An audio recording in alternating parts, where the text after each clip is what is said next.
So thank you, Carlo, so much for your generous introduction. We are both architects, at least we think so. We are in love with computers, with the internet, and the fertility and abundance that they afford us. Today, design disciplines, as much as the role of the designer and architect, are being challenged by learning machines that can simulate and modulate all sorts of existing mechanics and media. They were brought to us by both deep unsupervised learning and natural language processing.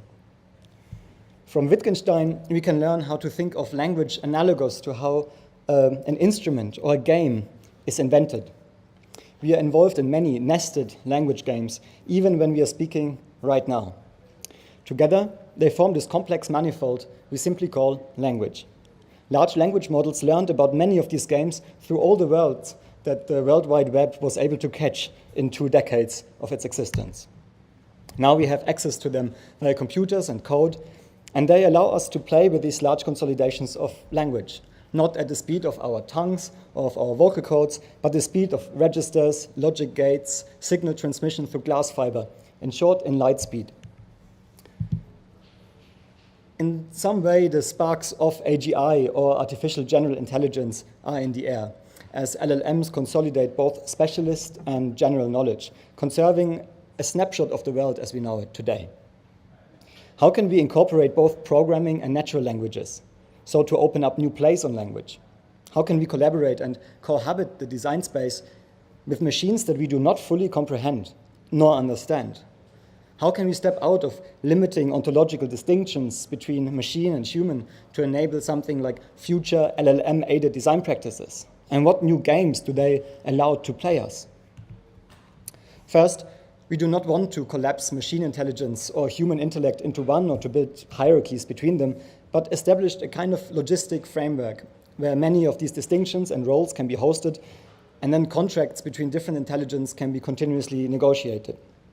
Logistics, we took up that term quite willfully because it steps out of the logics of systemic analysis and production and help to deal with huge quantities of data. And what we want to do is to emphasize that we are interested in these contracts with machines beyond the cybernetic rhetorics of control and power, but those that we find in relationships of love, hate, humor, joy, and all the rest. Relationships that go beyond the glitch, beyond the aberration, beyond the hallucination. Large language models, or LLMs, such as OpenAI's GPT 3.5 or 4, which then got popularized as JetGPT, showcase outstanding capabilities across numerous language-oriented tasks, such as understanding instructions and generating responses in natural language. They use transformer architectures, which many of you might know, use very efficient stacks of neural networks. Making use of self-attention, these models then can capture long-range dependencies and then continue sequential data based on input sequences. Being trained on vast quantities of textual data, as well as on interactions with human users and reviewers, allow LLMs to effectively follow prompts and also to display some somehow surprising reasoning capabilities. This intelligence, which we literally want to understand as a kind of a reading between the lines, makes them surprisingly great foundation models for all sorts of applications. When we now combine them, these neural networks with image generation nets, then LLMs excel in these generation tasks that many of you have already seen over the last year proliferating all over the internet. Noteworthy examples include DALL-E, Stable Diffusion, Midjourney, and all of them have already found applications in architectural design practice. But LLMs are also able to undertake a wide range of tasks online. I mean, being able to write text, describe images, generate images. They can do a lot already in our connected world. From teaching online classes on Khan Academy, from selecting appropriate models on Hugging Face, or performing complex web-based tasks autonomously as demonstrated by AutoGPT. And this is what sparked our interest in the beginning of last year. Yeah, so today we would like to talk about 3 experiments that we have conducted in the past year. All of them started as side quests to our personal PhDs, but now have become integral to them as they try to find new ways of engaging with LLMs, a technology that was adopted faster than any other in recent times. So we have Automata at Court, where we let LLMs ideate a constellation of events for the Palace of Versailles, taking the mythology and rituals of each location and the canonical palace into account. LLMs in the city, where you see in the middle, is an attempt at unfolding multiple scales on an urban level and tapping into the repository of the city of Barcelona and bringing it into conversation with LLMs. And on the right here, we have 1001 in 1, the rewriting, restaging, and recontextualization of 1001 nights through LLMs, together with Miro Roman, who is not here. Noted. So all of these experiments work with LLMs in a logistic manner to tap into the quantitative, productive power of these models and role-playing mechanics to snap out of the genericity of their production. Each one of them steps into different realms of architectural history and theory as well, albeit in a naive, topical, and above all, humorous level, to get into contact with them without locking them down. Automata at Court, which is the first project, is formative of the next experiments that will follow, as well as through it we build an attitude to these algorithms, biases, quantities, qualities, characters, and AI at large. And it will be published as a book chapter in Synthetic Realities, edited by Manuel Kretzer, coming out any moment. This experiment came about from first an observation that in architectural renderings, LLMs have been rapidly adopted in the shape of Midjourney, Stable Diffusion, DALI, and the list goes on. But their practical and theoretical integration into architectural design processes still remains untapped, unexplored. How can we go beyond just the visual? And secondly, one other reason why we started this whole thing is just Agostino and I thinking about how to establish an architectural practice together with LLMs, employing them as experts or even as interns, And of course, working together with them in this new scale of automation rekindles anxieties related to faceless machines that we do not fully comprehend. And this very idea of machinic automation and our relationship to it has been historically troubled, to say the least. Already from the invention of the robot as slave, as in Capek's RUR in 1920s, to the eschatological prophecies of a technological singularity that we hear today. Paradoxically, writes a philosopher of technics, Gilbert Simondon, already in 1958, we tend to ascribe to machines the role of a sacred object, giving rise to an intemperate technicism, but haunted by seeing a permanent danger of aggression and insurrection. We also banish them to eternal servitude, placing machines under the service of man, in the service of man. However, he argues this dualism is not an appropriate way to think of machines. This might be even more true today. Donna Haraway writes, while pre-cybernetic machines could be haunted, but were strictly speaking not self-moving, self-designing, autonomous, with today's machines, we are not so sure. Our machines are disturbingly lively, and we ourselves frighteningly inert. To escape the paralysis of facing automation, we think we need an abstraction to communicate with these new machines, taking into account their whims and unique characteristics. Here, the ancient notion of the automaton might provide some insight. Automata as self-thinking or acting beings have existed in human imagination across various cultures for millennia. They feature prominently in mythological narratives, including Homer's account of animate statues from the Hephaestus' workshop. Did I pronounce all the S's? As well as in mechanical thought models and mathematical treatises. Their significance spans historical periods, from classical antiquity to the Islamic Golden Age to the Renaissance, from Baroque courts to the academies of early Enlightenment.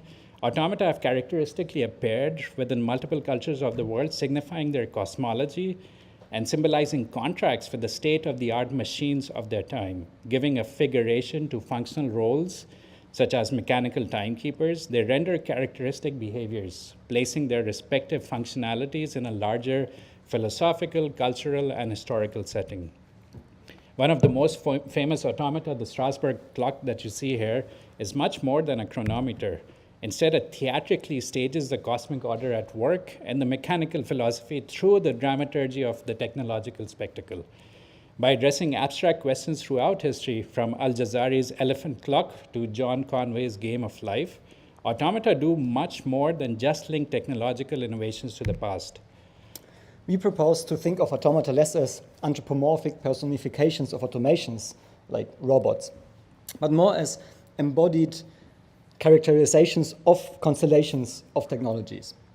Through automata, technological innovations can be brought to a table around which they can be discussed, and abstract philosophical questions posited. So a mechanically defecating duck asks what it means to be alive. A mechanically moving karakuri doll asks what it means to go as human. And a mechanically drawing doll asks about what it means to memorize. A figure, a role, and a location are introduced to the technologies, transcending their means of construction and purely pragmatic concerns. They become characters on stage where they can play in relation to others, us included. Beyond the totalizing notion of automation, automata work with paradoxes. They are both closed and open, animate and inanimate, stationary and mobile. In accepting their ambiguity, we find in them a kind of individual that invites us to position ourselves in relation to it. Can ancient automata help us in thinking about LLMs of today differently? Now, an LLM can definitely be seen as an individual, as running half a model will not work. If any of you tried it, it doesn't. And they are often addressed as a single specific character, for example, as chatbots, coding co-pilots, sidekicks on TikTok, and the list goes on. On the other side, LLMs, with their capability of so-called task-agnostic few-shot performance, can also individuate into multiple roles when they are fine-tuned on specific datasets. While Bloomberg GPT is a ChatGPT model trained on financial news and jargon and sentiment analysis, Marv, the sarcastic chatbot, mimics natural language mannerisms. This demonstrates how large language models afford multiple scales of individuation. An automaton itself, it can play several automata. Embedding such a role play into a larger play can be used to abstract from automation and of these current chatbot-based use paradigms that we are so used today. And instead, we can envision a new framework. We call such a framework a logistic framework because through it, these constellations of multiple models and levels of abstraction are put into motion as characters. And this idea is the idea that we put at the test with automata at code. We brush all engineering concerns aside and rather try a coded thought experiment with the following ingredients. First, a coding environment, in our case, Wolfram Mathematica. Then we use GPT, at that time still 3.5 Turbo, accessed over the Open API. And then we use Midjourney version 5 for image generation.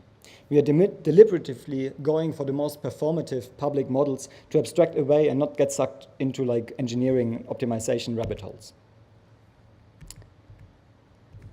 The next ingredients are 32 roles. These are 32 notable architects as well as 20 expert domains that were involved in inhabiting spaces.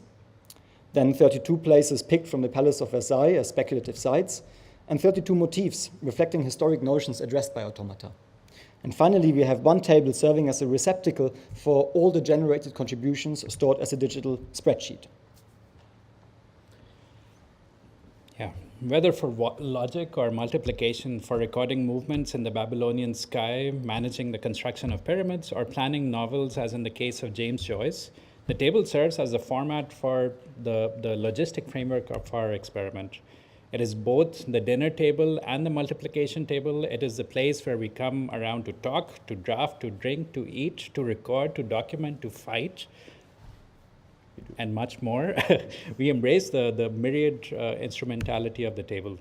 Its rows stand for 32 chosen locations in the Palace of Versailles, to which we allocated the name of a notable architect and a leading motif of historic automata. To individuate the LLM into characteristic automata, we focused on the few-shot prompting role-play method, or LARPing as you might call it, combining a specific role, for example, an architect, with a specific figure, for example, Corbusier. Only the figure of the architect, the motive to be addressed, and the location of their intervention at Versailles are predetermined. This automaton then suggests a theme and title for an event, as well as an appointee with whom they propose a program. The columns stand for multiple roles and trades needed to inhabit the spaces, spanning expert domains involved in architectural design. We have set 20 more specialized roles from which the architect and the appointee can choose and suggest figures appropriate towards the location, theme, title, and program of the event. Again, role played by the LLM, these characters suggest individual contributions in parallel to each other.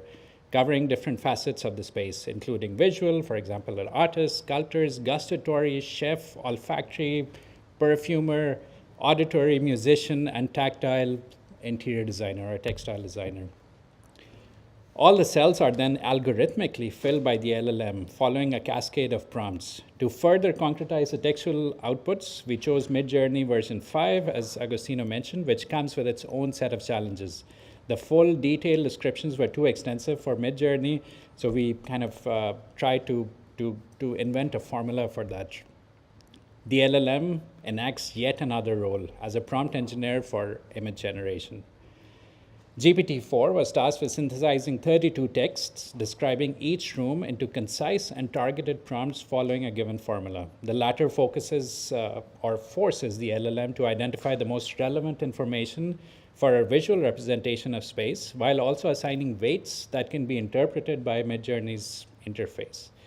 Even with the LLM chose contributions that were not visual in nature, such as musical experts, they nonetheless contributed to the atmosphere, synesthetically rendering each space.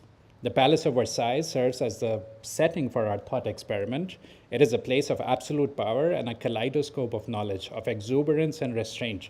It is both troubling and intriguing. It is a world on its own and a model of the world. Since it came into being, the Palace of Versailles sparked the architectural imagination from the social utopias of Charles Fourier's phalansteres. I always have trouble pronouncing this, to Corbusier's Unité or Lucio Costa's modernist urban planning for Brasilia, to the postmodern expressionism of Ricardo Bofill. Where once mechanical automata came to flourish in the theater of courtly life, now 32 characteristic indoor and outdoor spaces from its current layout are brought back to life by a new kind of automata. For them to inhabit the palace, we chose the highly abstract Wolfram language to code what we call tabular prompting cascades. At their core is a simple function, taking a text prompt as a string and a temperature hyperparameter controlling the model's determinacy as arguments, and passing them on to GPT 3.5 Turbo model via the OpenAI API. This function is then called upon and fixed prompting templates with placeholders for predetermined and generated values. Prompts start relatively simple and become gradually more complex as they incorporate previously given answers. So these responses were then stored in this table represented as a data structure. All of this is not rocket science. The main technical challenge for coding the play lies in the different nature of the two computing paradigms that are involved. GPT uses natural language as input and responds in natural language, working probabilistically, so you never get the same answer. The Wolfram language administers prompts and responses and is very precise, symbolic, and following this very simple rule-based structure. So through multiple rounds of iterative testing and tweaking of our prompting templates, we made the LLM output very concise responses as numbered lists without lengthy caveat or explanations. And then on the other hand, the code was written in such a way that it would handle error messages, empty answers, or responses that were not following the right format. And so we iterated through all these rows and columns of the table at different temperatures, and then we would save all of these as text files, and then the results are 32 events that were ideated through role-played characters and having undergone only what Lado McDowell calls minimal pruning. Complex programs, spatial qualities, and atmospheres emerge between the rows. The table begins to work as a screen, rendering each cell into a multitude of colors. The palace comes spectacularly to life. Claude Nicolas Ledoux welcomes the contestants of a weightlifting competition when he appoints Arnold Schwarzenegger in the billiard room at Versailles. Tom Cruise makes protein shakes, and DJ Khaled plays the final countdown. Julia Morgan addresses cosmical motifs in the Bosquets, hosting a guided meditation session between beds of wild bergamot and trees decorated with wildflower garlands, and Deepak Chopra gives a speech. Gian Lorenzo Bernini reenacts the eruption of Mount Vesuvius in the Salon of Diana, while smoky mezcal margaritas are served in ceramic replicas of Pompeii artifacts crafted by Damien Hirst. It seems that, as Ludger Hovestad notes, the machines know everything, but everything to them has no meaning. And this is the part that falls to us architects, to configure meaningless global elements meaningfully in a concrete location. Now that the Palace of Versailles is full of color, life, and God knows what else, we decided to push the resolution and scale of the project. The attitude to algorithms and technologies at large is again at play here. also this idea of tapping into these large databases and beginning of fine-tuning them with simple prompting. This is how we step over to the scale of the city. And this piece of work was presented at the IAC Responsive Cities Conference in Barcelona last November. And as you know, metaphors for the city continue to be invented. We know the city as a body, as a machine, as an organism, as handshakes, as eyes, famously even as eggs. Defined neither by any singular theory or model, cities remain inexhaustible objects of fascination beyond disciplines, generously hosting paradoxes of the local and the global, the generic and the specific, and the local and the migrant. Models of speculation on the city are not merely replaced by newer models. Instead, they become part of the spectrum of possibilities and realities of the contemporary city. Much like cities themselves, models continue to reinvent themselves as they are cyclically applied, analyzed, simulated, and realized. Along with the history of computational approaches applied to urban modeling, today's LLMs are also being explored as convincing simulations of individual and communal behaviors. However, we choose to employ LLMs not as anthropomorphized robots, the reason for that we already explained, as simulations or for infrastructural analytics, but instead we propose a versatile schema adaptable to specific city contexts. The superblocks located in and outside Barcelona's 10 districts might, should they ever become a reality, help surmount the infrastructural challenges of the 20th century city, brought as much as its blocks did in the 19th century. However, cities exceed their urban infrastructure. If all super AIAs, I think they're called, were to go ahead, then up to 500 former traffic intersections outside the old blocks would become internal courtyards of the new superblocks, each having to be intelligently reimagined to become characteristic and lively places for the 21st century city. This prospect serves as our setup. For each of the districts planning to implement superblocks, including the 2 districts that are outside of Barcelona's city council, we imagine an exemplary infrastructural intersection at a speculative superblock. Itself a city model, this block becomes the site for our experiment. At the heart of this venture is again a logistic table. This is our drawing board. Rows depict 12 distinct intersections, each themed on one of Barcelona's districts. Columns embody the diverse characters, roles, and expertise required to conceptualize these places holistically. Taken together, columns and rows take the role of prisms through which the intelligence of LLMs gets rendered, or we might say diffracted. This also created an opportunity to address the shortcomings in the schema that we know from the previous project we presented, where we let the LLMs choose the most appropriate figures to role play. We face the issue that LLMs would overly associate certain professions with the oeuvre of certain individuals, possibly due to limitations in the training data. For example, the LLM proposed Piet Oudolf, who I still don't know who that is, as a landscape designer for most of our rows. Secondly, all expert roles are aware of the program of the event. However, the prompt cascade collects their contributions in parallel, without the possibility for any horizontal coordination or synthesis, which would sometimes create contradictory suggestions. To address the first point, for Barcelona, we decided to take these figures, these prisms, from the city itself, literally picking them up from the streets. Barcelona's streets reference authors and artists, architects and inventors, but also local plants and global places, which we extract from the open data sets provided by the city of Barcelona. From up to 1,000 streets per district, we tasked GPT-4 to find a representative for each category. Highly local, specific, and improbable for the LLM to come up with it on its own. They become a kind of obstacle course for the LLM to run through. In channeling the global general knowledge of GPT-4 through local prisms, this logistic framework becomes an instrument on which the city can begin to talk. The LLM now mechanically populates the table following this cascade of prompts. Formulating this cascade is an architectonic task in itself, striking a balance between adding enough alienation and yet remaining consistent and somewhat coherent. Each of the 12 chosen districts has at least one author among its street names. They and their characters form the starting point for our cascade. While the prompting cascade of automata at court was still very limited in its number of prompts building up on each other, and would not allow for any kind of coordination, as Adil mentioned earlier, here we implemented more prompts building up on each other and feeding back on each other, or also prompts that would synthesize previous responses. The prompting cascade starts by tasking the character to undertake 3 trials: walking through another city, talking to an inventor, and inspecting a plant. And these findings are now synthesized and given to the architect who, also present in the local street names, is now tasked to develop a design theme for the pedestrianized intersection and to jot it down in their notebook. Then the architect's design vision is passed on to a list of 8 key professions that are instrumental in delivering any urban scheme: tile makers and stonemasons, engineers and woodworkers. Again, all of these suggestions are recorded for benches, bins, facades with different finishes, planting and paving schemes, lighting and water features. In the final step, all these designs are given back to the role of the architect for a design review. Together with an artist, the duo develops an artistic vision for rendering. Then each individual contribution is algorithmically transformed into Midjourney prompts with a formula. The full prompting cascade can now be run at different temperatures.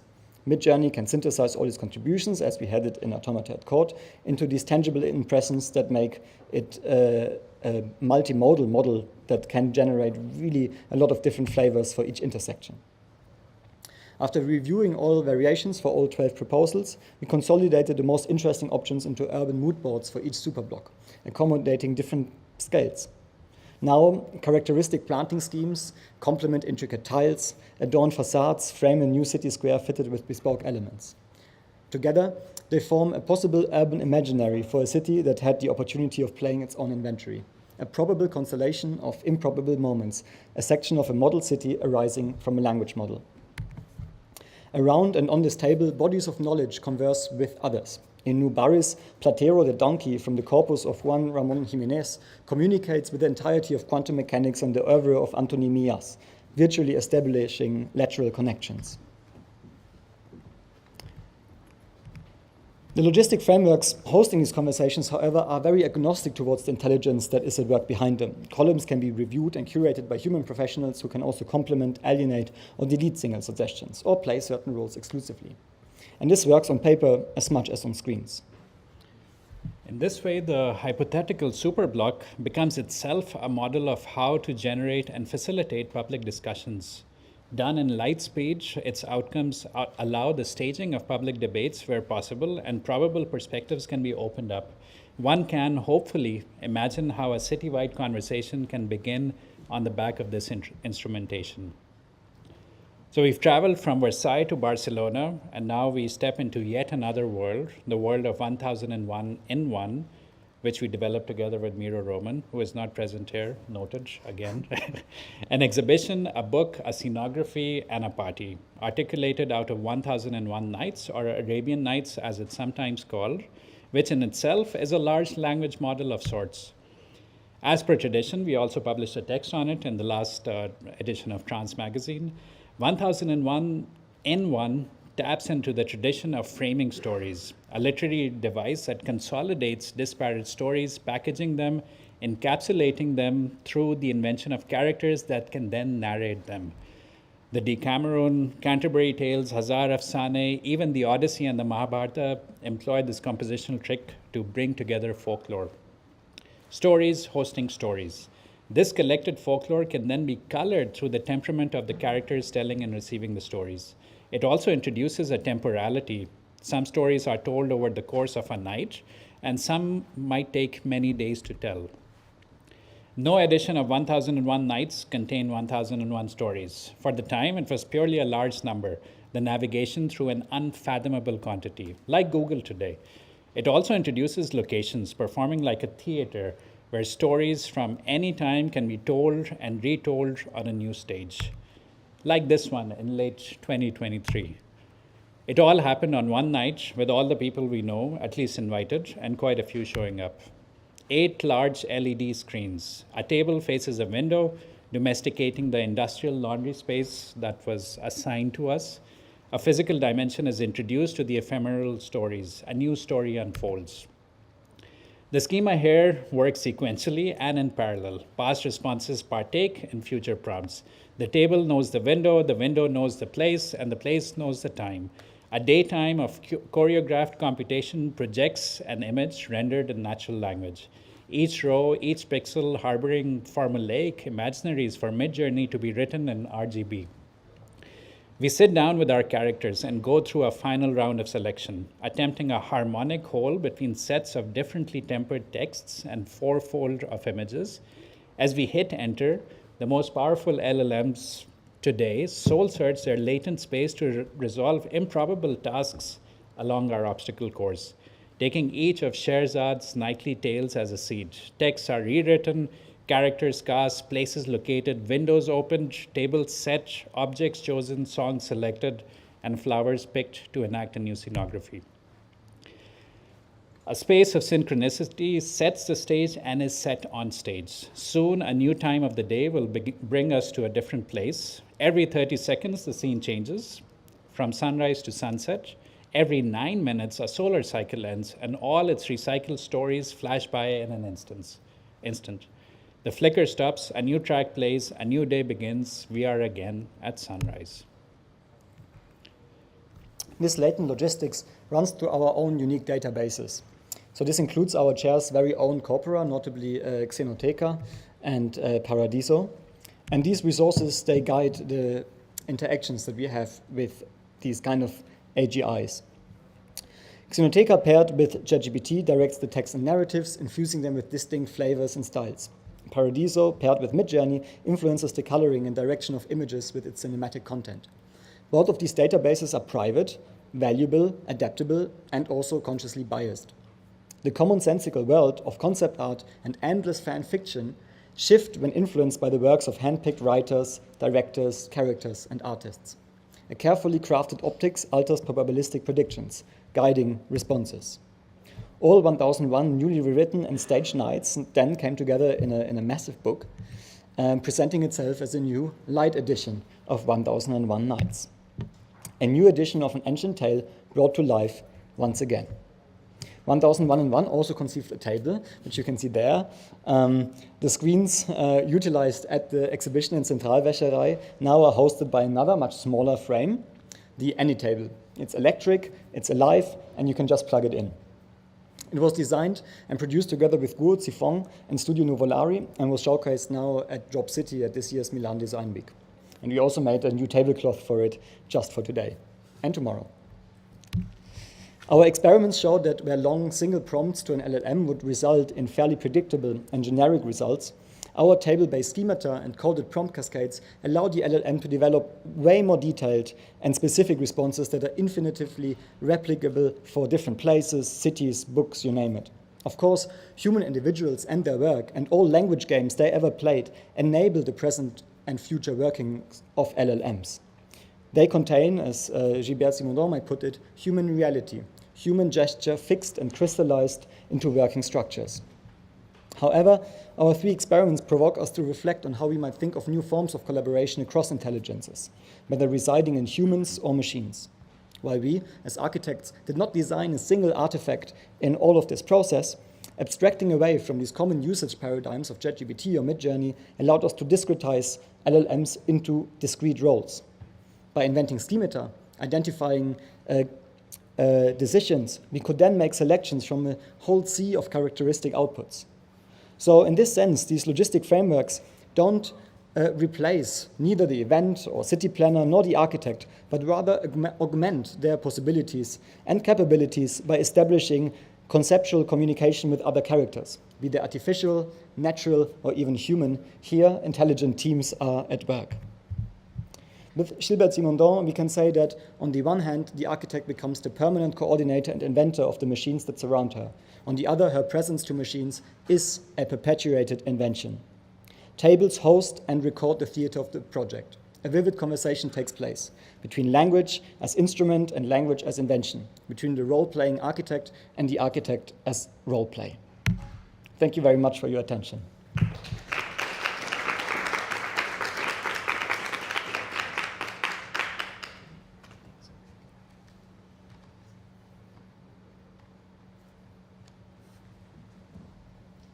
Well, thank you, Adil and Agostino. Is there any question from the audience? Hi, thank you for your presentation. I've been experimenting a lot with ChatGPT. I also was a alpha tester of the DALI inside ChatGPT before they launched it. And one thing that I noticed with this new model, I don't know if you experiment or if you test this, whenever you want to ask ChatGPT for an image, you can do your prompt and prompt engineering, but then it's going to produce a new prompt. It's like an intermediate between you and DALI. He makes his own prompt, and it's like, I guess, the longest prompt of all other models. It's like a whole paragraph. Did you explore that, or had the opportunity to examine and compare it? The new, this DALI we never played with, but what we were doing at that time was creating formulas that could churn out consistent results. So just because in this logistic table, for each particular place, we would get a huge chunk of text, and then this has to be output into this formula for Midjourney to understand it. Also, it's funny, these kind of moments where it incorporated music into, for example, Bjork is performing in a space. Suddenly, the training data from all of Bjork's concerts, they start getting incorporated into that. So it's a funny little thing, and it really didn't truly understand it when we told it just choose visuals, visual ideas only. So it just doesn't know what is that and what isn't, something like that. I don't know, maybe you can expand on it. Yeah, I mean, there is also something, I think Ludger mentioned it in his very concise opening talk, where he spoke about images and how these kind of LLMs and also the models that use this kind of like transformer architecture, they work incredibly well on text sequences, but they struggle on images. Now, many of you might have been like, oh, but we know all these beautiful images, or like not beautiful images, however one wants to look at them, of like Midjourney or GPT. How can it be that it struggles with images? Well, it struggles with images because all these images that are generated because they have a text embedded in them.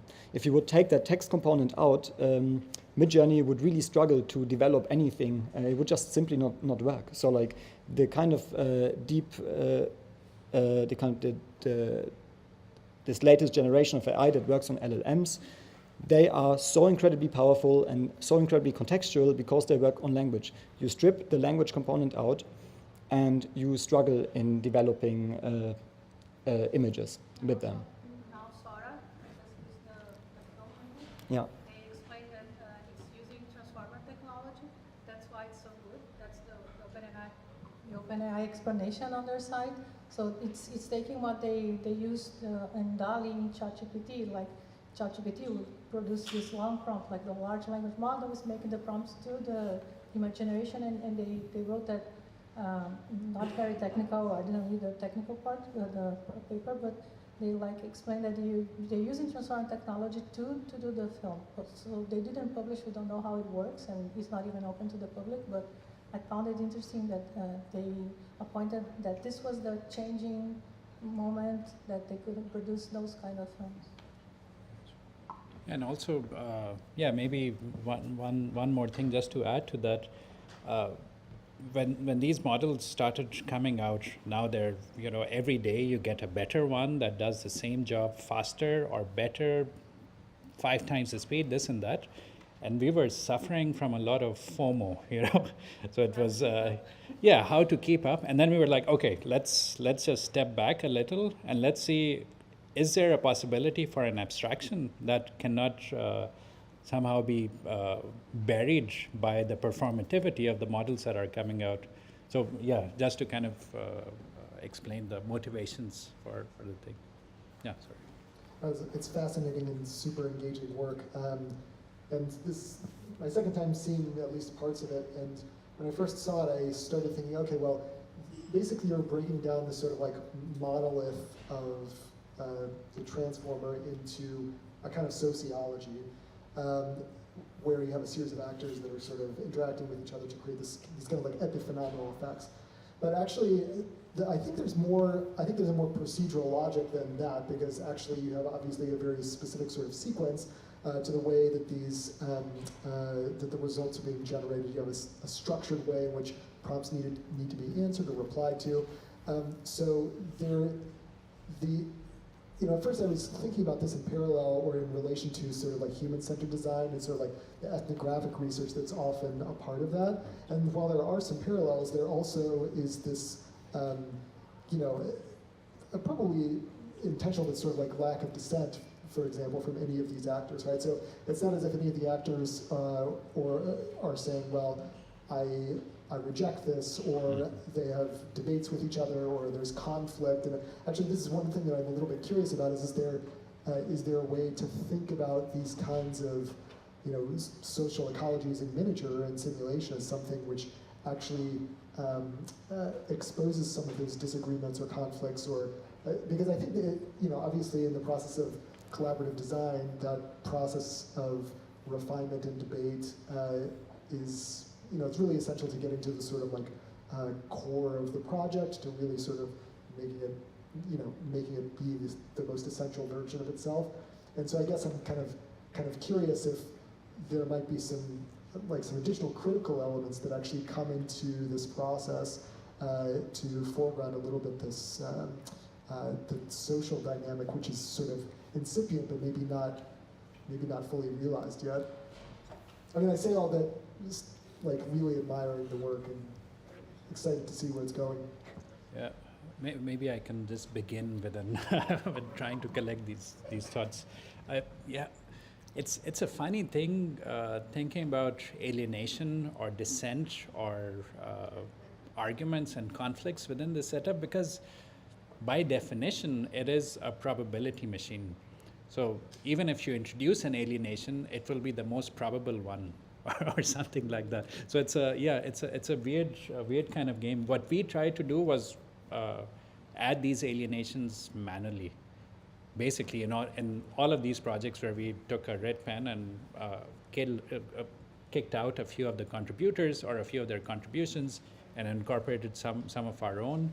But yeah, I mean, it's that's the thing with these models. There is nothing that is improbable can come out. It's interesting. I'm curious whether you're interested in creating a world as product or a world as sort of behaviors, right? Because if you have that kind of conflict, it's a little bit more about the behavior, whereas if you're creating a sort of like world as a representation, it's a slightly different sort of project. Absolutely. Yeah, it's a really good comment. It's something to ponder over. I think something that where we would probably be able to tell if there was, let's say, conflict or something like if we can use these kind of terms on these kind of role-playing LLMs, then it's probably if very generic things would come out. If we would pull a leg out to create really interesting combinations of places and things and whatever, and you think this would make something which is completely wacky or interesting or out of what we would have ever imagined, and then something comes out which is completely predictable, then some things along that kind of cascade were just not taken into account, or they were just brushed over by a generic commonsensical kind of blur. And so then this is when we would then go back, or we would just keep generating until we would find, it's catching on to this really weird combination or this really interesting thought, and then extrapolating it into something beautiful. I'm always curious to know the number of iteration cycles associated with each stage of any particular process, and I can imagine it is substantial still. There was this very cool image, but we didn't have it in the presentation. Automata at Court, I think we were really sitting there over days going through spreadsheets. It became this insanely ridiculous exercise where we were discussing whether it would be better to have Tom Cruise to make the drinks, or I don't know, Celine Dion.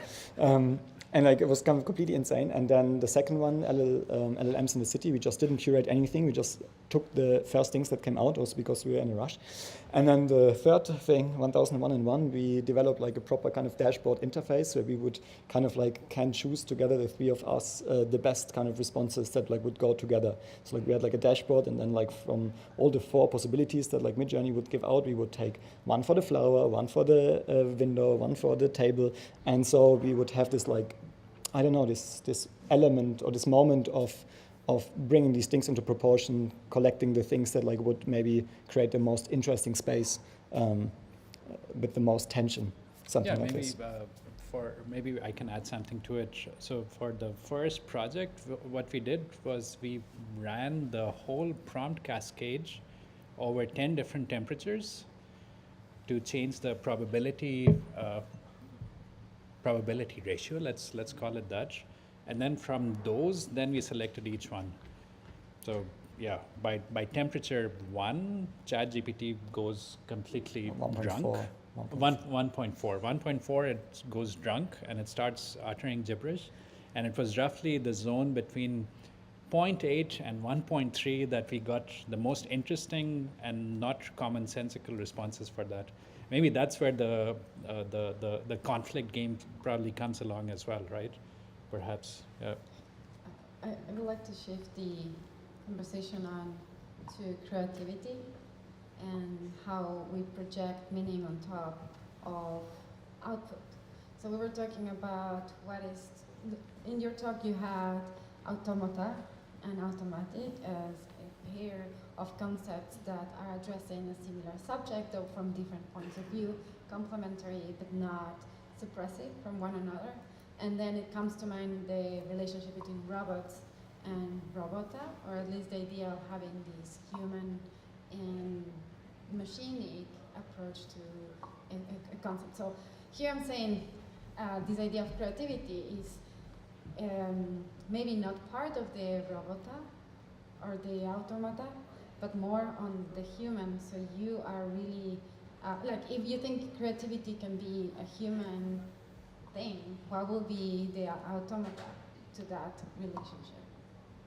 If you've thought about it, we're talking about knowledge and all of these things, like what will you think? Because you mentioned that you're doing something lively, and it's a relationship between human and the LLMs. What will be the relationship between creativity here? That I'm not too sure about, because I have a feeling if we were to say it, it's a matter of locking it down, So maybe our proxy for creativity as characters, characters that can behave in a way that is outside your control, and then immediately you are in a different space. So then the conversation can get creative. And I don't know, if that thing is creative or I am creative or not, but the conversation, the intelligence of the conversation, let's say, this is what we try to build.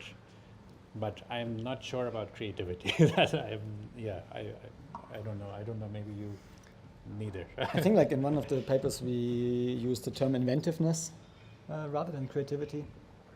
We had like in the previous discussions of in the previous panels, we spoke about this idea, like are things kind of rediscovered,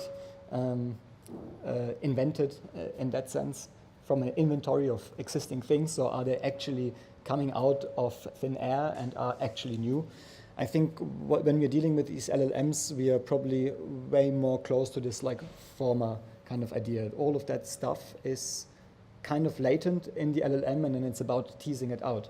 And this is what these prompting cascades and these logistics attempt to do, to create sieves or like instruments through which we can sieve out improbable, interesting things. And then if we see something as like specifically creative or innovative, then it's us projecting something in there, a value in there that we see.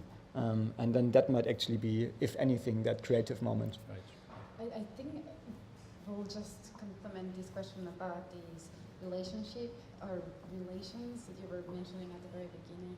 I think from the architecture of the algorithm, it's all about an understanding of relationships from input to output, and then as well when you're curating what needs to be into the LLM. So I think relationships is something, or relation or inverticality, this is something related to the conversation, right? So we are doing a different way of relating things.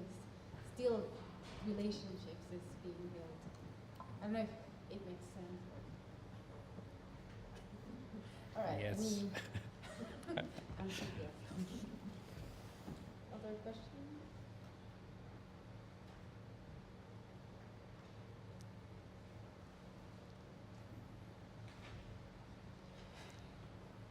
I can ask another question.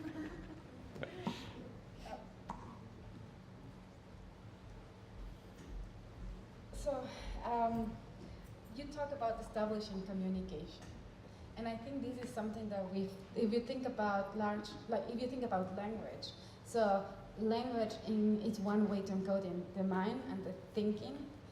When you think about communication that is not related with language, what do you think could that be?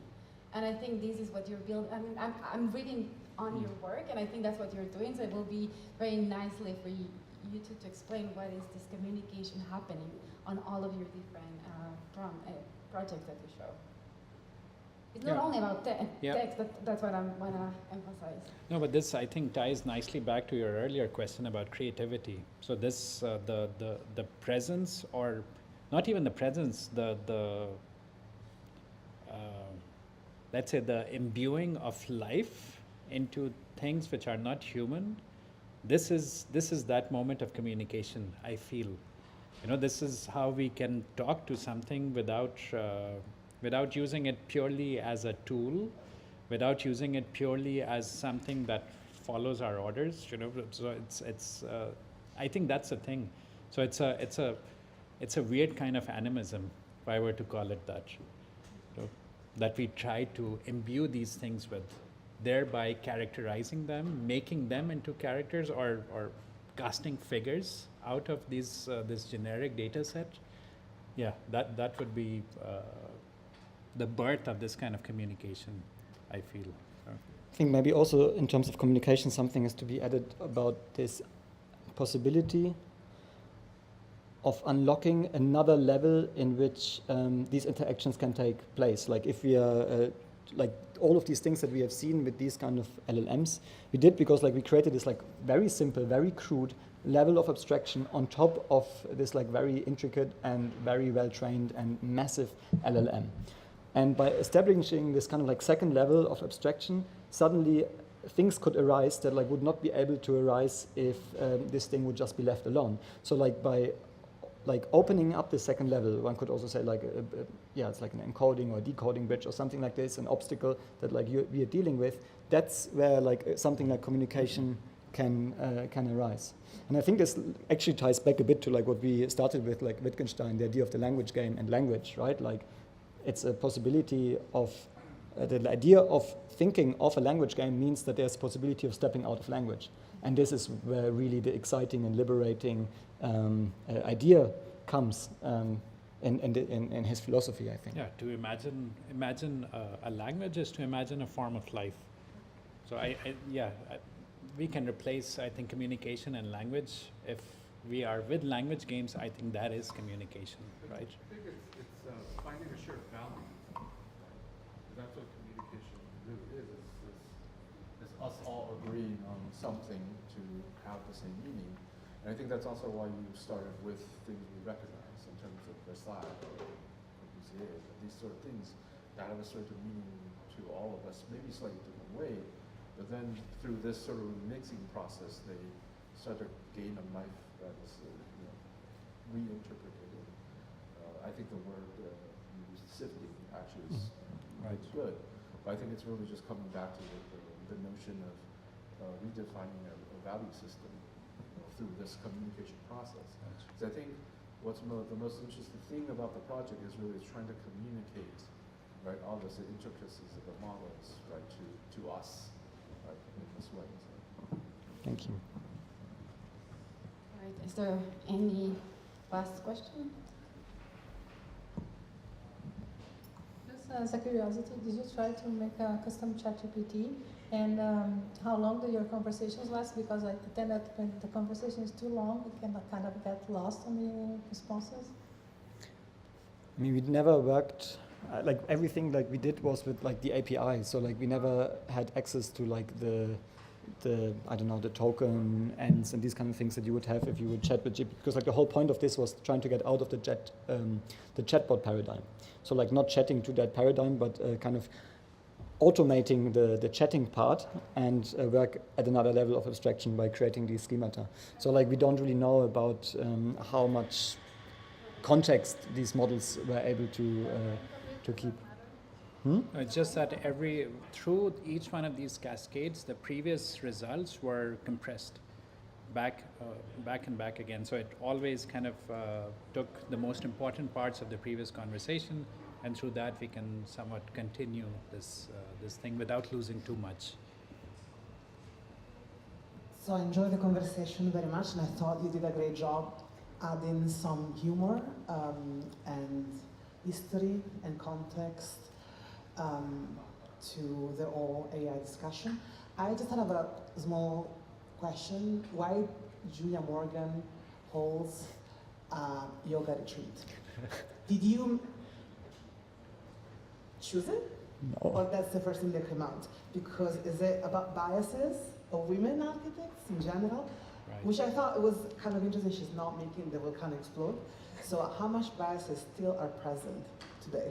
Oh, absolutely. So this is this is absolutely there. But what I do remember from this particular prompt cascade is that Julia Morgan was associated with with meditation as a concept. So this was the motive she was supposed to address. So we even biased it further in a kind of troublesome area. But you remember, huh? Yeah.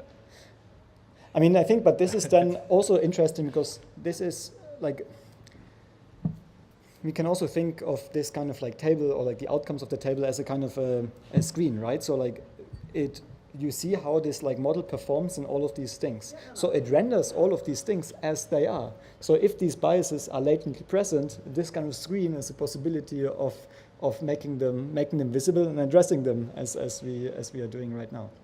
No, and I truly believe if you pick any single item from any of these frameworks, it kind of falls apart because it's not about the specific things per se, because some of them are quite terrible as well. We've had weird things that were coming out, but it's purely the schema that is within our kind of scope, and then that's why we did 1001 and put it together as a book so that it can never be disentangled into individual elements. So the whole thing needs to live as a constellation rather than an individual, something like that.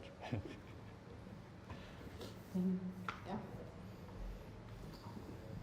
Just a little question talking about these biases, because obviously how the large language models react depending on how they were trained and with which information. Do you have maybe any case that you would like to share about a specific bias that you find, I don't know, I mean, for example, in culture or perspective, cosmovision, or I don't know, because I'm not that sure how they were trained, but I can suppose that most of the information was partially taken from, I mean, some parts of the world can bring more information to the web to train these models than other parts of the world. So I guess some bias will be directly or related with culture and other kind of geographically places, let's say. I mean, sure. It's like, unless you have like a kind of something like, which also in itself is quite problematic, like a kind of a ground truth against you can check against what you want as an output, which is really tricky if you ask for like ridiculous questions like I don't know, like what would Claude Ledoux do in the room of Hercules.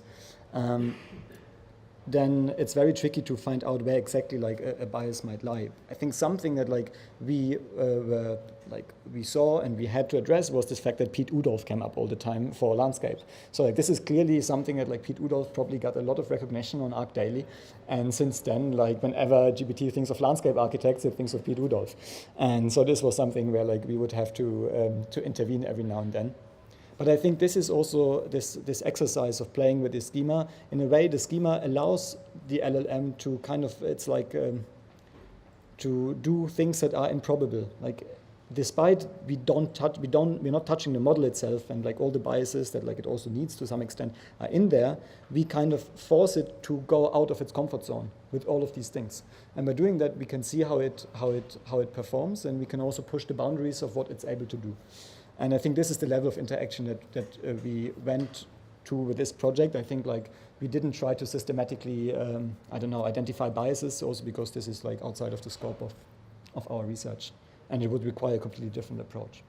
Yeah, and in general, it feels like this is what these models, let's say GPT, what this turns out is Western common sense. So whatever you ask it, this is the most widely accepted view of something, and this you have to offset because it gets hegemonic immediately. So you have to kind of play around with it. Let's see, when we get other models from different parts of the planet, maybe we can put them into conflict. That should Will be you agree that architecture is biased? Anyway, nothing is unbiased in nature. Yeah, this is an exercise in embracing bias. This idea that you can get rid of biases in databases, this is kind of nonsensical, because this means that OpenAI will be even more powerful, if it knows everything. So it's good that it's biased, it's good that it's weak as such, and it's good to embrace it as such. Yeah, maybe it's a bit too aggressive, but that's that's how it is. It's YouTube. Well, thank you, Agostino and Adil.